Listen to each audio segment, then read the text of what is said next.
Hello everyone, I'm making this video to give a brief review of this book today, The Forgotten Trinity by Dr. James White. I found this book to be an excellent and helpful resource and have referred to it several times in the sermons I've preached at church. If you're seeking to gain a deeper understanding of the nature of the God of the Bible, I would recommend this book to you. In The Forgotten Trinity, you'll find a treasure trove of biblical truth that is engaging and easy to read. Now, there are some references to New Testament Greek in this book that wasn't very easy to read for someone like me who still has much to learn yet concerning biblical languages, but nonetheless, I do see the importance and the significance of these references, and I did find them to be quite helpful. But in general, the book is fairly easy to read, and that is a credit to the author, Dr. White, and the ability that God has given him to communicate these profound theological truths in such a fashion that people like me can understand what's being taught. The book consists of 14 chapters of very useful information. Some of the topics addressed in the book include a look at the Carmen Christi in Philippians chapter 2 and an elaboration of the being-person distinction which needs to be recognized when we consider the God of the Bible, who is one being who exist in three eternal persons, one being and not three beings.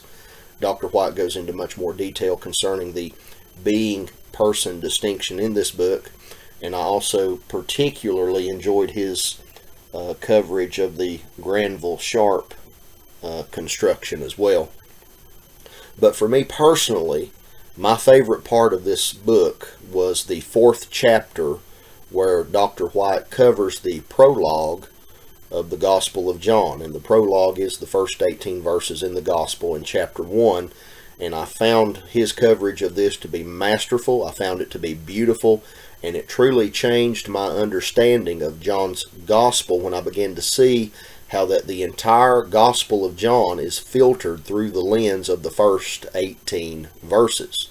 And I want to read to you now a brief excerpt from pages 47 and 48 in the 4th chapter of The Forgotten Trinity. Here's what it says. The prologue of John is a literary masterpiece. Its balance is almost unparalleled. It is a carefully crafted work of art, a revelation that has inspired believers for almost 2,000 years. The brightest minds have been fascinated by it and have always marveled at its beauty.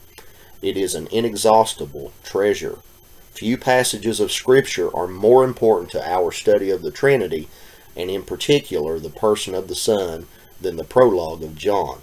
You see, John clearly intended this passage to function as a lens, a window of sorts through which we are to read the rest of his Gospel. And if we stumble here, we are in danger of missing so much of the richness that is to be found in the rest of the book.